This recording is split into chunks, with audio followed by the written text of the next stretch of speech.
Hi friends, very good morning all of you.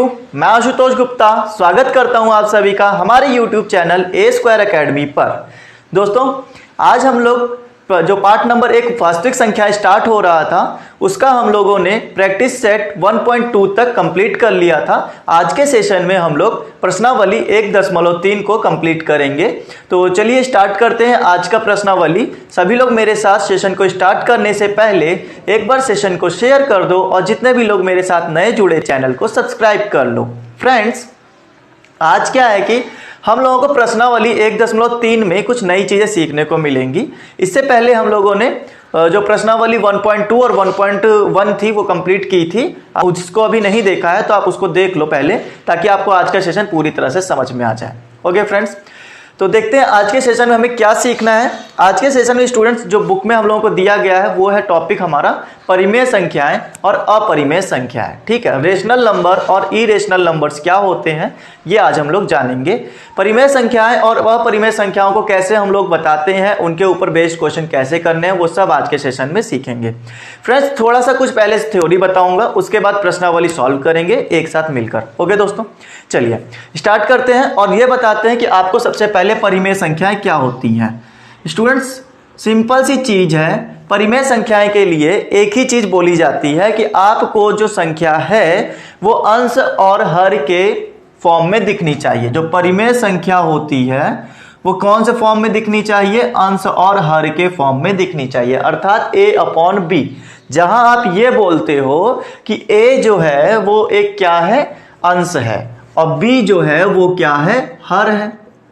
ये अंश हो गया और ये क्या हो गया? हर हो गया। इंग्लिश मीडियम वाले बच्चे इसको क्या बोलते हैं? न्यूमरेटर बोला जाता है ना, और नीचे वाले को क्या बोलते हैं? डिनोमिनेटर बोला जाता है। अगर आप देख रहे होंगे तो आपको समझ में आया होगा। इसी चीज को हम लोग क्या बोलते हैं? न्यूमरेटर बोला जाता है। और साथ ही साथ इस चीज को हम लोग क्या बोलते हैं? डिनोमिनेटर बोला जाता है। डिनोमिनेटर, राइट स्टूडेंट्स, ये हम लोग बोलते हैं। आप लोगों को ये चीजें क्लियर हो गई होंगी। अगर इस फॉर्म में कोई भी संख्या, इस तरह की कोई भी संख्या आपको मिलती है तो आप ये बोलोगे कि वो संख्या परिमेय संख्या है, फॉर एग्जाम्पल। लेकिन स्टूडेंट, कंडीशन अप्लाई ये हो जाती है कि आपको इस जगह पर b जो होना चाहिए और नॉट इक्वल टू 0 होना चाहिए, राइट। अच्छा, ये क्यों होता है सर? इसके बारे में बताते हैं। स्टूडेंट्स, मैंने कहा इस फॉर्म में अगर आपको कोई भी संख्या दिखे तो आप उसको बोल सकते हो परिमेय संख्या है। फॉर एग्जाम्पल 5/6, सिंपल 5/6 आपकी क्या है? परिमेय संख्या है। जरूरी नहीं है कि a और b भाज्य और अभाज्य संख्याओं पर निर्भर करे। ठीक है, कोई भी संख्या आप भर सकते हो, वो आपकी परिमेय संख्या बना सकती है। ये बात आपको ध्यान में रखनी चाहिए। ओके फ्रेंड्स, ये बात जब ध्यान में रखोगे तो आपको सिर्फ ध्यान में बस इतना रखना है कि ऊपर एक सिंपल नंबर मिले और नीचे एक सिंपल नंबर मिले, then you can say this is परिमेय संख्या। ठीक है, ये आपकी रेशनल नंबर है। ठीक है, आप सोच रहे होंगे हंस क्यों रहा हूं? आधी इंग्लिश बोल रहा था, आधी हिंदी बोल रहा था, इसलिए हंस रहा था। ठीक है, तो ये जो है आपकी क्या बन गई है? परिमेय संख्या बन गई है, जिसमें आप कहोगे सर a अंश जो है वो 5 है और b जो 6 है वो हर है, राइट। लेकिन अब मैंने कहा था कि b जो होता है वो कभी भी 0 नहीं होना चाहिए। सोच के देखो, अगर मैं यहाँ 0 रख दूं, b की वैल्यू में 0 रख दूं, तो क्या ये पॉसिबल है? बेटा, कभी भी 0 से 5, 0 से किसी भी चीज को डिवाइड ही नहीं किया जा सकता। 0 से किसी भी चीज को डिवाइड नहीं किया जा सकता, ऐसा पॉसिबल ही नहीं हो पाया है आज तक। इसीलिए बोला जाता है कि यहाँ जो b होना चाहिए वो r नॉट इक्वल टू 0 होना चाहिए, b 0 के बराबर नहीं होना चाहिए, ऐसा बोला जाएगा, राइट फ्रेंड्स। अच्छा, अब जरा आपको यह बताया जाए कि सर अगर इसके अलावा कोई मिले, अपरिमेय संख्या कैसी होती है? तो स्टूडेंट, मैं आपको बता देता हूं, अपरिमेय संख्या आपको स्क्वायर रूट के फॉर्म में मिलनी चाहिए। अपरिमेय संख्या स्क्वायर रूट के फॉर्म में मिलनी चाहिए, तब आप बोलोगे ये अपरिमेय संख्या है। ये एक बात और जान लेना, इधर जो नंबर होता है, इधर जो नंबर होता है वो क्या होना चाहिए? अभाज्य नंबर होना चाहिए। अब क्वेश्चन उठता है कि सर अभाज्य नंबर कौन सा होता है? अभाज्य संख्या कौन सी होती है, राइट। पहला क्वेश्चन तो यही आता है। यह संख्या जो होनी चाहिए अभाज्य नंबर होना चाहिए, अभाज्य संख्या होनी चाहिए। अच्छा सर, अभाज्य संख्या क्यों जरूरी है? क्या बहुत जरूरी है बेटा। अगर मान लो यहाँ 36 लिख दिया जाता तो क्या ये अपरिमेय है? मैंने तो बोला था जिसके ऊपर स्क्वायर रूट लग जाए या जो डेसिमल में आ जाए, दशमलव में आ जाए, समझो वो क्या है? ठीक है, अपरिमेय है। तो इस तरह के जो नंबर्स आएंगे क्या वो अपरिमेय है? बताओ, नहीं बेटा ये अपरिमेय नहीं है, ये है परिमेय, क्योंकि 36 का स्क्वायर रूट जब सॉल्व होकर आता है तो 6 बनाता है, और 6 जो है वो एक परिमेय संख्या है। बोला था ना सिंपल नंबर आपको दिख जाए, इसके नीचे 1 छुपा ही हुआ है ना, 1 छुपा हुआ है। आप देखो a/b मिल गया कि नहीं मिल गया, मतलब ये अपरिमेय के फॉर्म में परिमेय छुपा हुआ था, ये बात भी समझ लेना। तो इसीलिए बोला गया अभाज्य संख्या होनी चाहिए, तभी आप बोलोगे ये अपरिमेय संख्या है। अच्छा, अब बच्चे पूछेंगे सर अभाज्य संख्या क्या है। स्टूडेंट्स, पिछला सेशन अगर आपने नहीं देखा है जो हमने पे बैक में अभी कवर किया था 1.2 को, जरूर देखो, मैंने बहुत अच्छे से एक्सप्लेन करके बताया है कि अभाज्य संख्या किसको बोलते हैं, राइट। अब फिर भी मैं यहां पर आपको बता देता हूं, अभाज्य संख्या वो होती है जो या तो खुद से डिवाइड हो जाए, ठीक है, जो खुद से और 1 से डिवाइड हो जाए, 1 से भाग हो जाए, उसे बोलते हैं क्या, अभाज्य संख्या, उसे बोलते हैं अभाज्य संख्या। इसके अलावा और किसी से नहीं होनी चाहिए, ये बात जान लो, इसके अलावा और किसी से नहीं, खुद से और 1 से ही डिवाइड होनी चाहिए, इसके अलावा और किसी से नहीं, राइट। अब आप बोलोगे सर ये जो कंडीशन लिखी है ये तो सब में अप्लाई हो सकती है, हर नंबर खुद से और 1 से डिवाइड होगा ही होगा, राइट। लेकिन मैंने बोला और किसी से भी ना होने पाए ऐसे नंबर्स, जैसे मैंने लिख दिया 25, ये क्या है, भाज्य है या अभाज्य, बेटा ये भाज्य संख्या है। क्यों, क्योंकि ये 25 से भी डिवाइड हो सकती है और ये 1 से भी डिवाइड हो सकती है, जैसा बोला खुद से भी डिवाइड हो जाए और 1 से भी डिवाइड हो जाए, और साथ ही साथ ये 5 से भी डिवाइड हो सकती है, इसीलिए तो बोला ये भाज्य संख्या है, अभाज्य नहीं है, ठीक है। अभाज्य कौन सी है, जैसे कि 29 जो है अभाज्य, क्यों, क्योंकि ये 29 से डिवाइड हो जाएगी, ये 1 से डिवाइड हो जाएगी। क्या और कोई नंबर है जो इसको डिवाइड कर सके सिंपली में, बताओ, और कोई नंबर नहीं है, कोई भी नंबर आएगा तो दशमलव बनाएगा। तो ये सारी चीजें हैं जो कि परिमेय और अपरिमेय के लिए आपको अध्ययन करनी है और समझनी है कि अपरिमेय संख्याओं में और क्या क्या चीजें आती हैं, राइट स्टूडेंट्स। आई होप आपको ये चीजें परिमेय और अपरिमेय संख्या समझ में आ गई होगी। परिमेय संख्या a/b का फॉर्म का होता है, ये बात बहुत ही अच्छे से याद रखो, आपको अभी क्वेश्चन करने समय यही है जो नैया पार लगवा के देगा, यही है जो आपको मझधार के पार भेजेगा, ठीक है। चलो अब मैं चलता हूं क्वेश्चन के ऊपर और क्वेश्चन समझाते हैं आपको क्वेश्चन क्या करना है। स्टूडेंट्स, क्वेश्चन में कैलकुलेशन नहीं है, क्वेश्चन में दिमाग खपाने वाली चीजें बहुत हैं, राइट। जो चीजें बोलूंगा बहुत ध्यान से समझना, और कुछ भी नहीं है, एक क्वेश्चन अगर आप सही से पकड़ ले गए ना तो समझो सारे क्वेश्चन सही से पकड़ ले गए हो, कुछ भी नहीं बचेगा, ठीक है। जरा बात को समझना। पहले वाले क्वेश्चन में इन्होंने बोला है कि सिद्ध कीजिए कि √5 जो होता है √5 करणी चिन्ह 5 जो है वो अपरिमेय संख्या है, ऐसा आपको बताना है। ये जो है ना अपरिमेय संख्या है, क्या बताना है, अपरिमेय संख्या है, ऐसा आप सिद्ध करके दिखाओ। तो स्टूडेंट्स, बहुत ही ज्यादा बेवकूफी भरा हुआ काम है। आप कहोगे सर कि ये क्वेश्चन तो बहुत ही अटपटा है, ठीक है। पहले मैं इसमें एक चीज मानूंगा, बात को समझना। पहले मैं बोलूंगा कि इसमें ये परिमेय संख्या है, मैंने क्या माना, परिमेय संख्या है, फिर मैं खुद को ही गलत साबित कर लूंगा, बात को समझना। फिर मैं खुद को ही गलत साबित कर लूंगा। जब मैंने माना था कि ये एक परिमेय संख्या है, फिर मैंने ये साबित कर दिया कि मैं गलत हूं, तो इसका मतलब ये मैंने क्या साबित कर दिया कि मैंने परिमेय संख्या जो मानी थी वो गलत मानी थी, मैंने खुद को ही गलत साबित कर दिया। इसका मतलब वो परिमेय संख्या नहीं थी, तो इसका मतलब वो क्या बची, वो बची अपरिमेय संख्या। प्रोसेस कुछ यही है, बात को समझे। कहने का मतलब यह है, पहले मानो कि ये परिमेय संख्या है, फिर किसी तरह से इसको गलत साबित कर दो कि भैया ये परिमेय संख्या तो थी ही नहीं। बस जब परिमेय संख्या नहीं थी तो इसका मतलब वो अपरिमेय संख्या थी। करना कैसे है वो बताते हैं। स्टूडेंट्स, मैंने जैसे अभी कहा कि सॉल्यूशन अगर आपको करना है, इन क्वेश्चन के सॉल्यूशन आपको ऐसे ही बढ़ाने हैं जैसे एक टीचर बढ़ाएगा। आपको हर टीचर आपको इसी लेवल पे बताएगा, इसी तरह समझाएगा जैसे मैं बताने वाला हूँ, ठीक है। कोई नई चीज नहीं बताएगा आपको, और जो चीजें बताते चले उसको ध्यान से समझने के साथ साथ हो सके तो स्टेप्स को याद रखने की कोशिश करना, ठीक है। देखो स्टूडेंट्स, सबसे पहले मैंने ये कहा कि माना √5 एक परिमेय संख्या है, एक परिमेय संख्या है, ये मैंने मान लिया। स्टूडेंट्स अभी अभी मैंने आपको बताया था कि अगर परिमेय संख्या है तो वो किस फॉर्म में होती है, वो होती है a/b के फॉर्म में। अगर ये परिमेय संख्या है तो ये a/b का फॉर्म होनी चाहिए। तो देखो मैंने लिखा कि अगर ये परिमेय संख्या है तो ये इस फॉर्म के बराबर होनी चाहिए। लेकिन एक ये जो परिमेय संख्या मैंने मानी है इसका एक लॉजिक है। क्या लॉजिक है? यहां पर जो जहां a और b सहअभाज्य संख्याएं हैं, सहअभाज्य संख्या है, और यहां पर b are not equal to 0 भी है। ये बातें आपको लिखनी बहुत जरूरी है। सबसे इंपॉर्टेंट चीज ये आ गई कि सहअभाज्य संख्या ही क्यों बोली सर। ठीक है, देखो सहअभाज्य संख्या बोल दो तो भी कोई दिक्कत नहीं है क्योंकि परिमेय तब भी बननी है, और अभाज्य संख्या बोल दो या भाज्य संख्या बोल दो तब भी परिमेय बननी है, कोई दिक्कत नहीं है।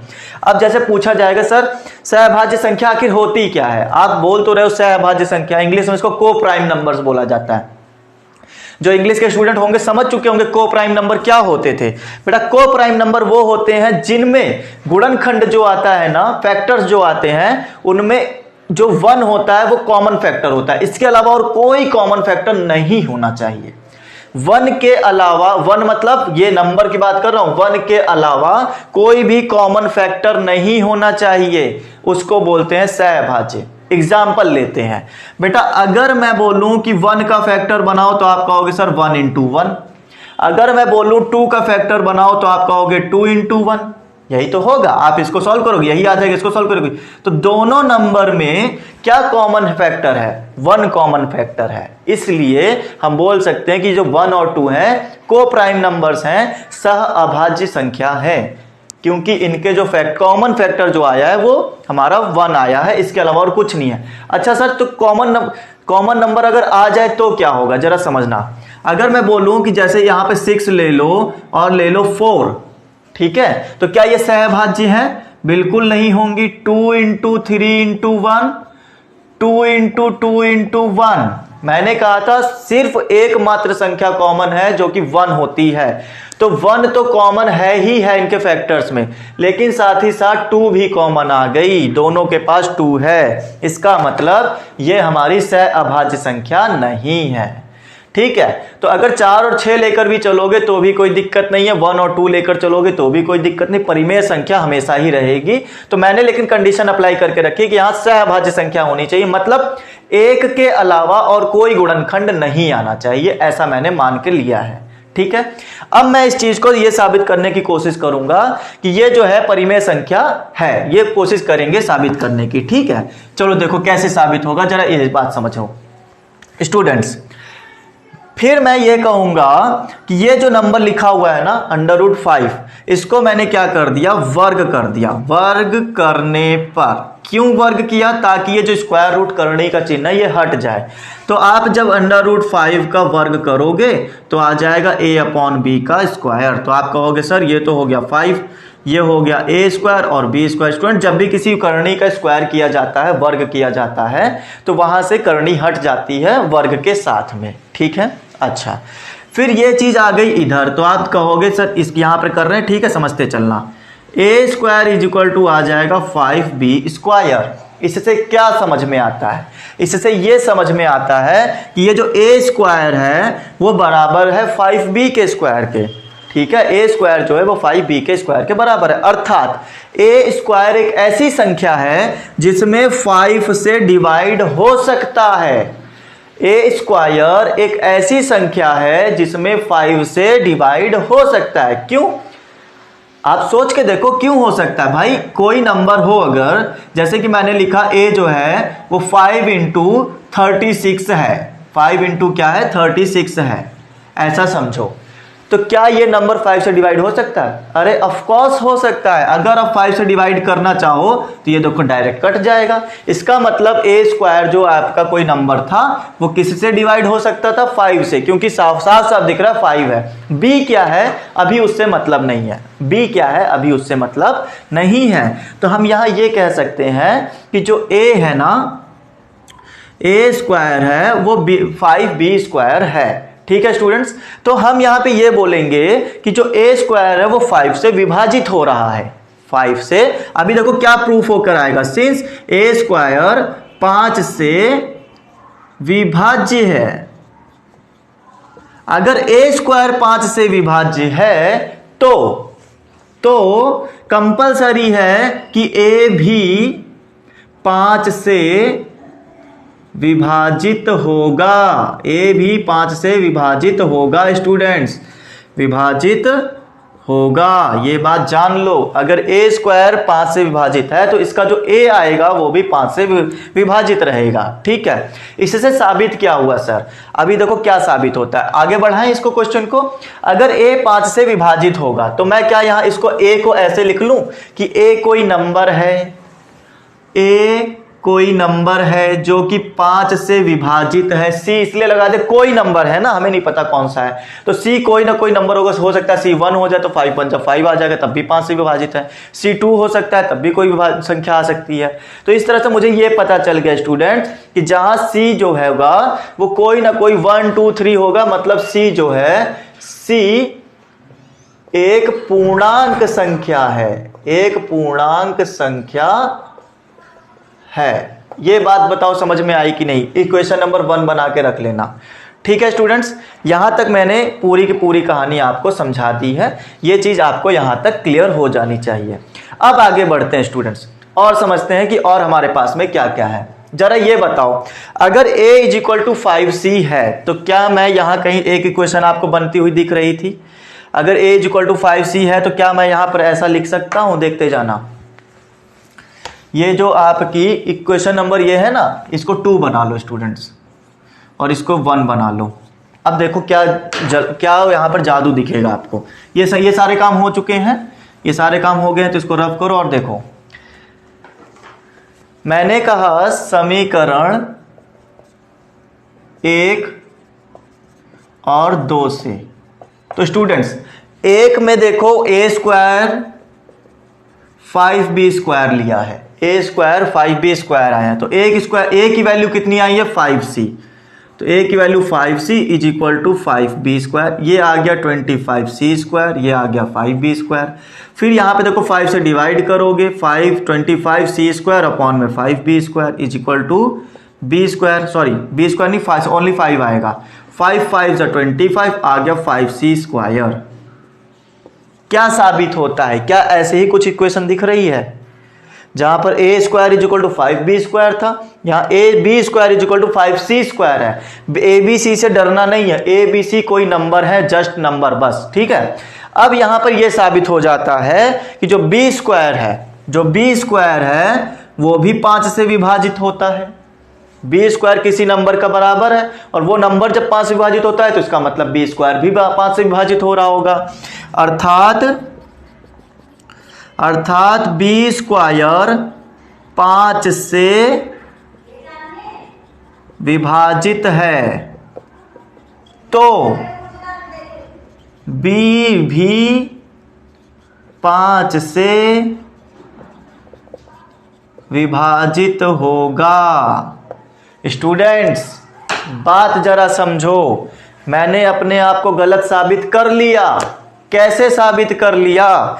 बेटा मैंने कहा था कि b जो है, a और b सहअभाज्य गुणनखंड हैं जिसमें एक के अलावा कोई कॉमन फैक्टर नहीं मिलेगा। मैंने ऐसी कुछ बात कही थी, मैंने कही थी क्या कि एक a और b सहअभाज्य गुणनखंड हैं, सहअभाज्य संख्याएं हैं, और सहअभाज्य संख्याएं वो संख्याएं होती हैं जिनमें एक के अलावा कोई कॉमन फैक्टर नहीं होता। लेकिन मैंने अभी अभी साबित करके दिखाया कि a जो है वो 5 से विभाजित होता है, b जो है वो भी 5 से विभाजित होता है।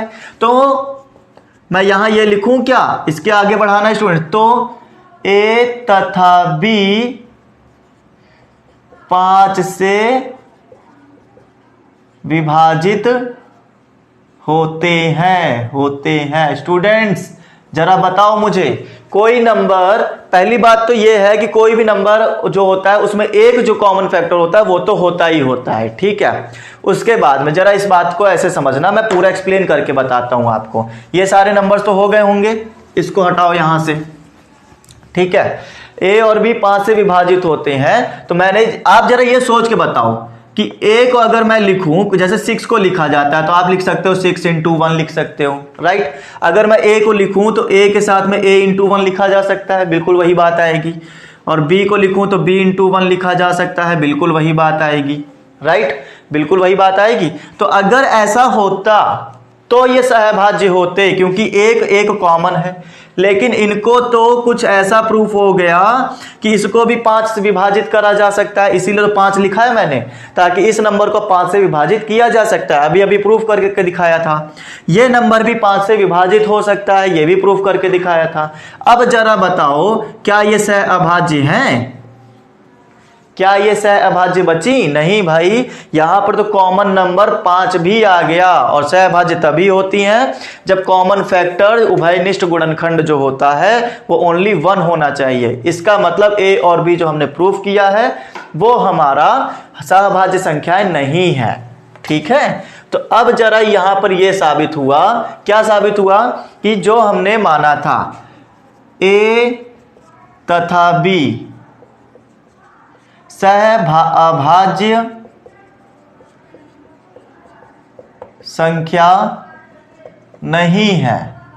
ऐसा क्यों हुआ? ऐसा क्यों हो सकता है कि ये सहअभाज्य संख्या नहीं है? क्योंकि हमारी अवधारणा a/b को परिमेय मानने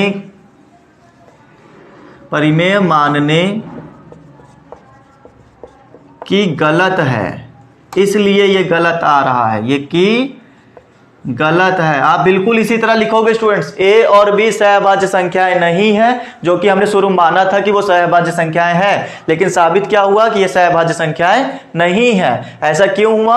हमारी अवधारणा a/b को परिमेय संख्या मानने की गलत है, ठीक है। a/b जो परिमेय संख्या अवधारणा मानी है वो गलत है। अर्थात a/b परिमेय न होकर, अब बेटा जब परिमेय गलत मान लिया है तो इसका मतलब, जब परिमेय गलत हो गया तो इसका मतलब क्या बचा? अपरिमेय बचा। न होकर अपरिमेय होंगी, इसलिए √5 भी अपरिमेय होगी। ये कहानी आपको समझानी थी, ठीक है। कहां से कहां तक लेकर आए कहानी को, मुझे पता है आपके दिमाग में कंफ्यूजन जरूर बनेगा, जायज है, हर बच्चे के साथ यही होता है। हमारे साथ जितने भी बच्चे साहब ने बैठ के पढ़ाए इनको, वो भी यही कहते हैं कि सर थोड़ा थोड़ा आया लेकिन पूरा नहीं आया। बेटा पूरा तब आएगा जब आप संख्याओं को अच्छे से फील करोगे, जब आप जान जाओगे कि ए और बी 5 से विभाजित होते हैं। और हमने सीखा था कि ये सहअभाज्य संख्याएं जिनमें एक के अलावा और कोई कॉमन नहीं होता। अब जब दोनों ही 5 से विभाजित हो रहे हैं तो इसका मतलब इसमें एक और कॉमन फैक्टर मिल गया, जिसकी वजह से ये सहअभाज्य संख्याएं नहीं बची। अब सहअभाज्य संख्याएं नहीं बची तो मेरी अवधारणा गलत हो गई। अवधारणा गलत क्या थी? परिमेय संख्या थी। इसका मतलब परिमेय संख्या नहीं है वो। अब जब परिमेय संख्या नहीं है तो वो क्या होगी? अपरिमेय संख्या होगी। तो जब हमने बताया था कि ये जो है √5 a/b को क्या लपेट किया था? परिमेय संख्या। अब ये तो परिमेय संख्या बची नहीं, तो इसका मतलब ये क्या बनेगी? अपरिमेय संख्या। तो जब ये अपरिमेय संख्या है तो ये भी हमारी क्या साबित हुई? ये भी हमारी अपरिमेय संख्या है। ठीक है स्टूडेंट्स, क्वेश्चन नंबर 1 हमारा पूरा डिटेल में कंप्लीट हो चुका है। यहां तक कि कोई भी दिक्कत आई हो आप कमेंट करके हमें बताओ कि सर ये समस्या है, वो समस्या है। जो भी समस्या बताओगे सबके ऊपर हम लोग बात करेंगे और समझेंगे कि उसको कैसे हल किया जा सकता है। ओके फ्रेंड्स, चलते हैं हम लोग नेक्स्ट क्वेश्चन के ऊपर। क्वेश्चन को लगाने के समय स्टूडेंट मैंने जैसे जैसे आपको बताया है ना, वैसे आप स्टेप्स को करिएगा, क्योंकि मैंने लिखते समय स्टेप्स काफी आगे पीछे मिटा कर किए हैं ना, तो आप बिल्कुल बोर्ड में जैसे लिखा वैसे मत नोट करिएगा। मेरे साथ में जैसे जैसे मैंने मिटाते हुए स्टेप्स लिखे हैं आप बिल्कुल कॉपी पर मेरे साथ साथ लिखते चलिएगा। राइट, चलिए आगे बताते हैं। और अब जब आपने ये देख लिया है कि √5 को अपरिमेय संख्या कैसे प्रूफ किया गया है, तो आप ये याद रखना कि √5, √2, √3, अंडर के अंदर जितनी भी चीजें आएंगी वो सब अपरिमेय संख्या ही बनती हैं, राइट। ये आपको जानना है। अच्छा, अब जरा बताते हैं दूसरा क्वेश्चन क्या कहता है। स्टूडेंट, दूसरा क्वेश्चन ये कह रहा है हमसे कि यहां पर जो लिखा हुआ है क्वेश्चन नंबर 2, 3 + 2√5 को अपरिमेय संख्या साबित करो कि ये अपरिमेय संख्या है। कुछ भी नहीं बदलना है, सब कुछ वैसे ही करना है। हम अपने आप को लेट करेंगे कि ये अपरिमेय नहीं, पहले लेट करो कि ये परिमेय संख्या है। क्या लेट करेंगे? ये परिमेय संख्या है। तो हम यहां सॉल्यूशन करते समय कहेंगे माना 3 + 2√5 एक परिमेय संख्या है, राइट स्टूडेंट्स। ये मैंने मान लिया है। अगर ये परिमेय संख्या है तो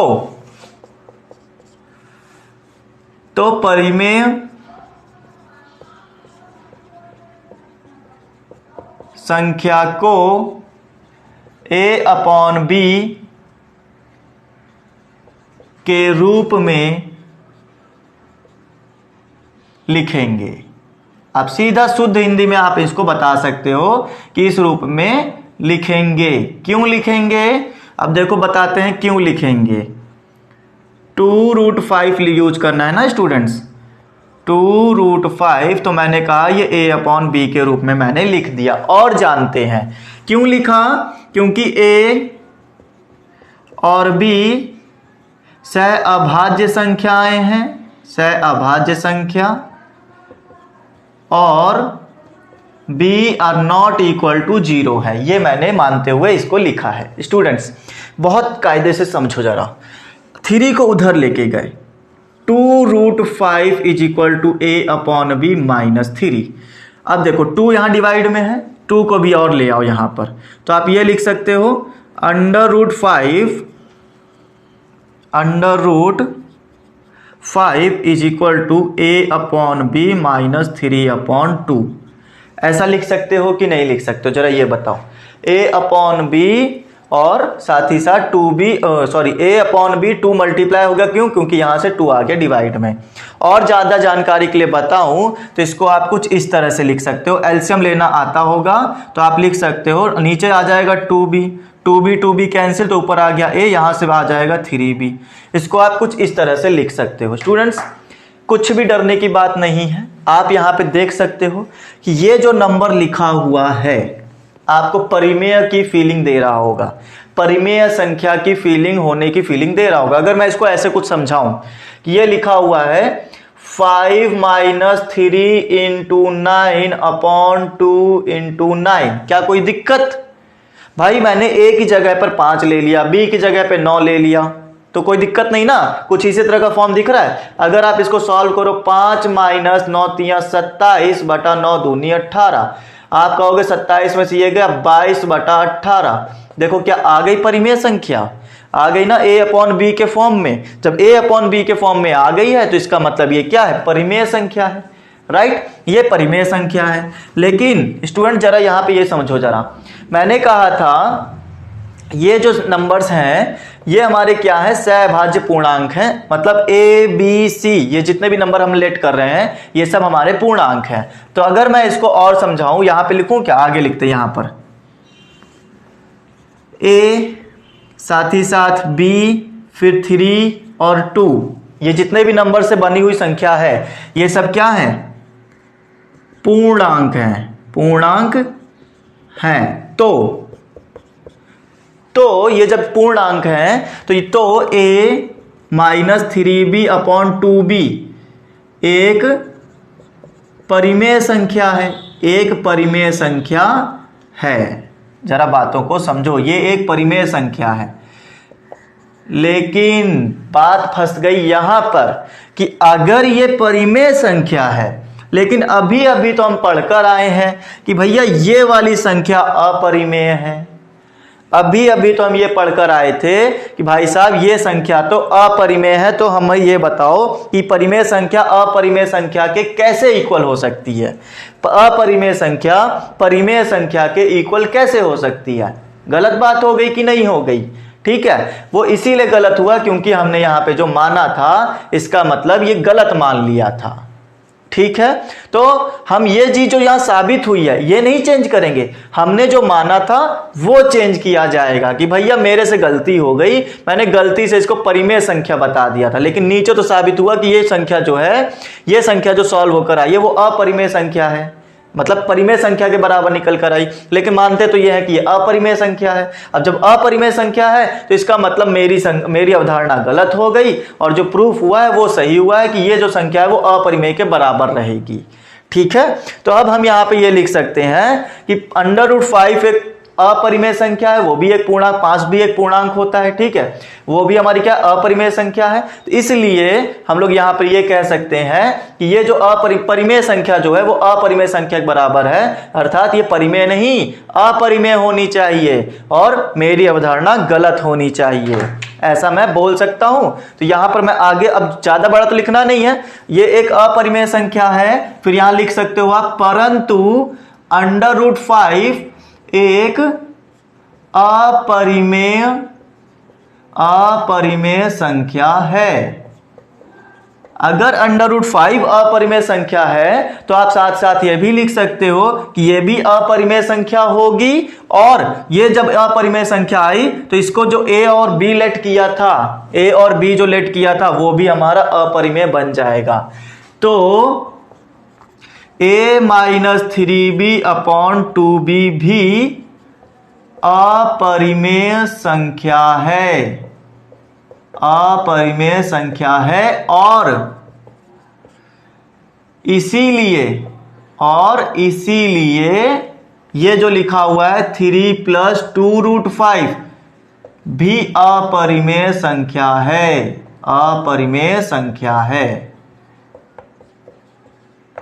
ठीक है स्टूडेंट्स, ये यहां पर कुछ इतना अलग है पोर्शन, ये बात आपको लास्ट में लिखनी थी क्योंकि √5 एक अपरिमेय संख्या है, तो इसके साथ में जो ये लिखा हुआ है ये परिमेय कैसे हो सकती है, इसको भी अपरिमेय करो, इसलिए तो ये भी क्या होगी अपरिमेय संख्या होगी, और इसलिए 3 + 2√5 भी अपरिमेय होगी। क्यों? क्योंकि जब a और b वाली जो संख्या बनाई है वो अपरिमेय साबित हो गई, a और b वाली तो हमने परिमेय मानी थी जिसकी वजह से मेरी अवधारणा गलत हुई, अवधारणा गलत हुई तो ये हमारी अपरिमेय संख्या प्रूफ हो गई।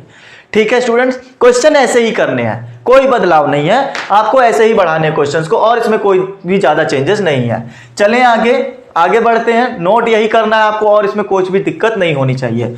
अगर कोई नोट नहीं कर रहा है तो डोंट वरी, आप खाली क्वेश्चन को समझो, आपको पीडीएफ मिल जाएगी इसकी और आपको समझ में आएगा कि कैसे आपको नोट्स बनाने हैं। राइट स्टूडेंट्स, इसके नोट्स बने बनाए आपको मिल जाएंगे हमारे टेलीग्राम चैनल A² अकेडमी पर, आप हमें लिंक द्वारा ज्वाइन कर सकते हो, लिंक आपको डिस्क्रिप्शन में मिलेगा। ओके फ्रेंड्स, आगे बढ़ते हैं, थर्ड क्वेश्चन समझते हैं। थर्ड क्वेश्चन में क्या है, थर्ड भी सेम टू सेम यही करना है स्टूडेंट्स, आपको कुछ भी चेंजेस नहीं है, सिंपल सा आपको यही बताना है कि 1/√2 जो दिया हुआ है वो परिमेय संख्या है, ऐसा प्रूफ करके दिखाओ। ठीक, तो हम कुछ नहीं करेंगे, हमने सिंपल से ये बोला स्टूडेंट्स 1/√2 है ना, हाँ ठीक है, तो हम ये कह सकते हैं, अच्छा 1/2 को थोड़ा मॉडिफाई कर लो, 1/√2 को मॉडिफाई करो, चूंकि 1/√2 को मैं लिख सकता हूं √2 और √2। बेटा जब नीचे √2 होता है ना, जब नीचे √2 होता है तो इसको हटाया जाता है, और हटाने के लिए हम उसी चीज से ऊपर नीचे मल्टीप्लाई कर देते हैं। तो √2 को 1 से करोगे √2 आ जाएगा, √2 को √2 से करोगे 2 आ जाएगा। ठीक है, इतनी बात। अब मुझे ये दिखाना था कि इसी चीज को मैंने ऐसे लिख दिया, अब जब ऐसे लिख दिया तो मैं ये भी लिख सकता हूं कि माना √2/2 एक परिमेय संख्या है, एक परिमेय संख्या है। फिर से वही हम लोग करेंगे, ये एक परिमेय संख्या है, फिर एक विरोधाभासी उत्पन्न करेंगे कि भाई मैंने गलत मान लिया था और ये जो है अपरिमेय संख्या साबित हो जाएगी। ठीक, अगर ये अपरिमेय संख्या है तो मैं ये लिख सकता हूं, तो √2/2 = a/b, जहां a और b सह अभाज्य संख्या है।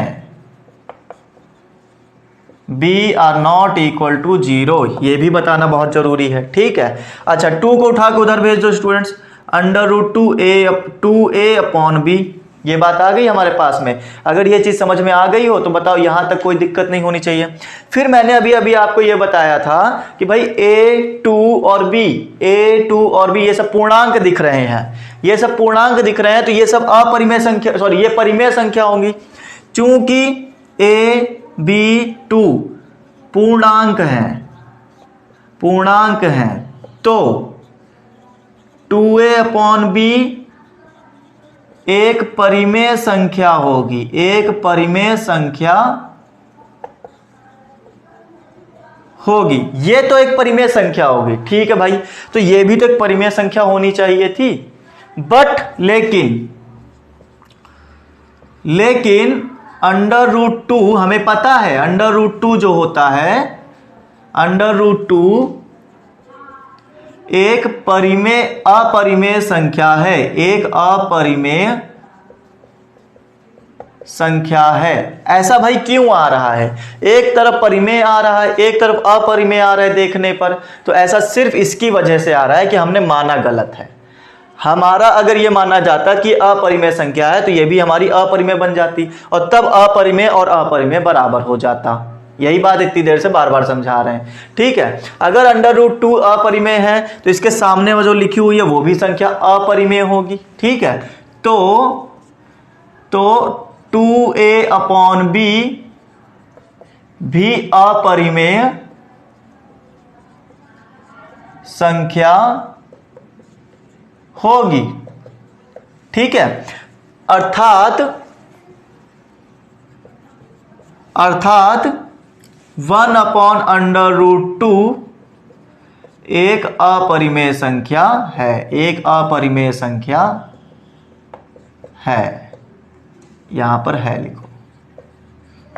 ऐसा आपको हर बार करना है स्टूडेंट्स, अपने ही आपको विरोधाभासी बनाकर गलत कर दो और बाद में बोलो कि भाई ये वाली चीज हमारी ऐसे होगी। बताओ, ये बात क्लियर हो गई? हर क्वेश्चन में यही करना है स्टूडेंट, पिछले 3 क्वेश्चन लगा कर आए हैं, हर क्वेश्चन में यही करना है, कुछ नहीं समझना है, बस एक तरफ क्या कर लो, अंडर रूट बचा लो, एक तरफ अंडर रूट बचा लो, दूसरी तरफ वाली परिमेय संख्या ही होती है, दूसरी तरफ वाली परिमेय संख्या होती है, लेकिन वो अपरिमेय से बराबर तो हो नहीं सकती।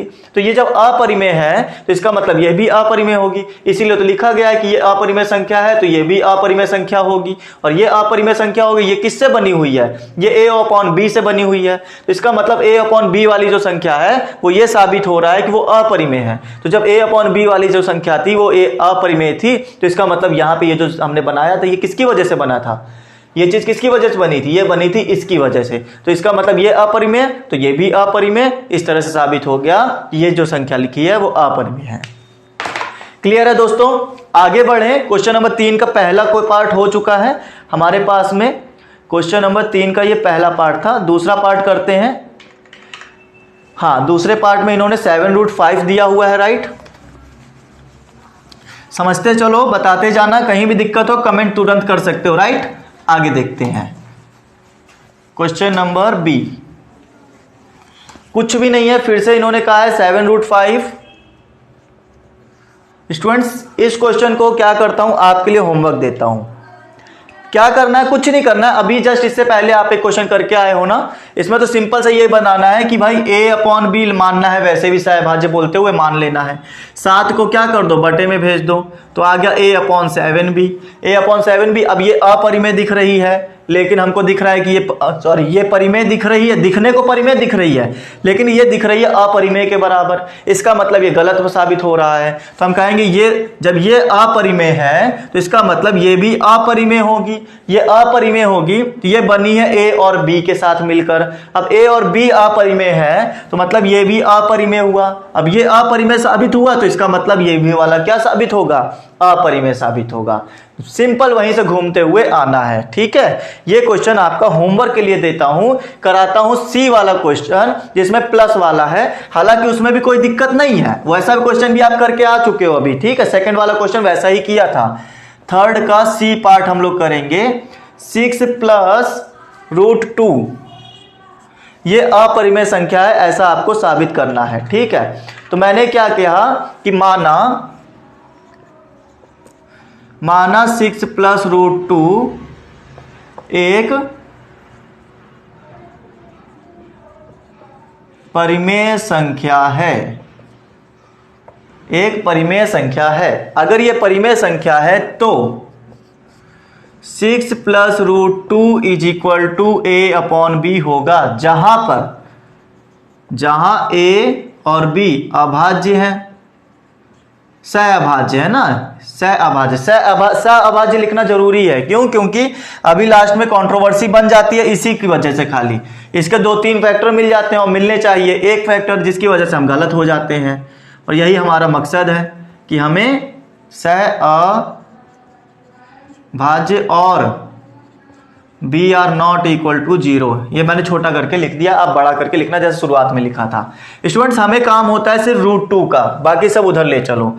तो √2 = आ जाएगा a/b - 6, एलसीएम ले लोगे a - 6b/b, ये हो गया √2। स्टूडेंट्स इस पर ध्यान दोगे तो परिमेय दिखेगी, चूंकि a, b और 6 पूर्णांक हैं, पूर्णांक है। अगर स्टूडेंट्स आपको नहीं पता है कि पूर्णांक क्या होते हैं, भाज्य संख्या, नेचुरल नंबर्स मतलब कि पूर्ण संख्या क्या होती है, प्राकृतिक संख्या क्या होती है, आप पुराने सेशन जरूर देखो, उसमें मैंने बीच बीच में बता रखा है कि संख्याएं कैसे काम करती हैं, क्या होती हैं, राइट। अच्छा, a, b, 6 पूर्णांक है तो a - 6b/b परिमेय संख्या होगी, परिमेय संख्या होगी। लेकिन हुआ क्या, अब कहां लिख दूं, यहां लिख देता हूं, लेकिन √5 एक अपरिमेय संख्या है, अपरिमेय संख्या है। इसलिए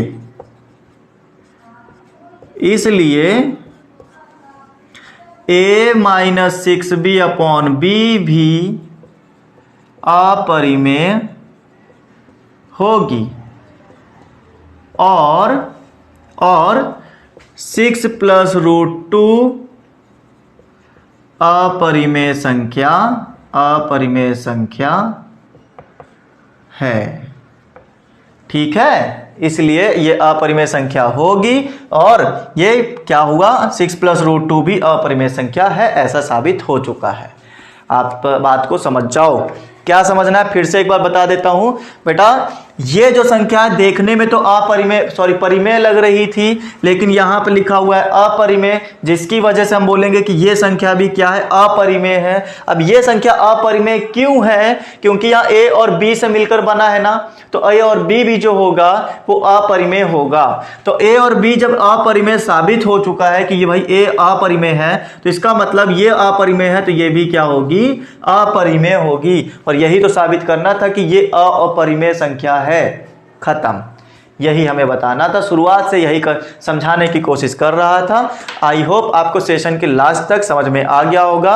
उम्मीद करता हूं सेशन अच्छे से समझ में आया होगा। अगर आपको सेशन अच्छे से समझ में आया है दोस्तों, तो आप मेरे साथ आगे बने रह सकते हो। और आप बने रहने के लिए मेरे साथ, अगर जितने भी लोगों ने अभी तक चैनल को सब्सक्राइब नहीं किया है तो चैनल को सब्सक्राइब कर लो। सेशन पसंद आया है तो लाइक बटन जरूर हिट करो, और साथ ही साथ सेशन को शेयर कर दो, ताकि ये कंटेंट आगे और सभी लोगों के पास तक पहुंच सके। ओके फ्रेंड्स, किसी भी तरह की कोई भी समस्या आती है मैथ्स को लेकर, आप मेरे साथ कोई भी क्वेश्चन कभी भी 24/7 आवर्स पूछ सकते हो, कांटेक्ट कर सकते हो। टेलीग्राम पर आपको हमेशा जवाब दिया जाएगा, आप मेरे साथ वहां पर कांटेक्ट कर सकते हो। ओके फ्रेंड्स, उम्मीद करता हूं आपको आज के सेशन में मजा आई होगी, अच्छा लगा होगा आज कुछ नया सीखकर। मिलेंगे नेक्स्ट सेशन के लिए, जो भी हमारे पास नया टॉपिक आएगा हम उसको लेकर आएंगे और आपको फिर से समझाएंगे कि आपके पास और कैसे कैसे क्वेश्चंस आ सकते हैं। ओके फ्रेंड्स, इसी तरह से पढ़ाई करते रहिए, लगे रहिए, मेहनत करते रहिए। आज के लिए इतना ही। सभी लोग घरों में स्वस्थ रहिए, तंदुरुस्त रहिए और मस्त रहिए। दोस्तों, bye all of you, take care, stay home and stay safe.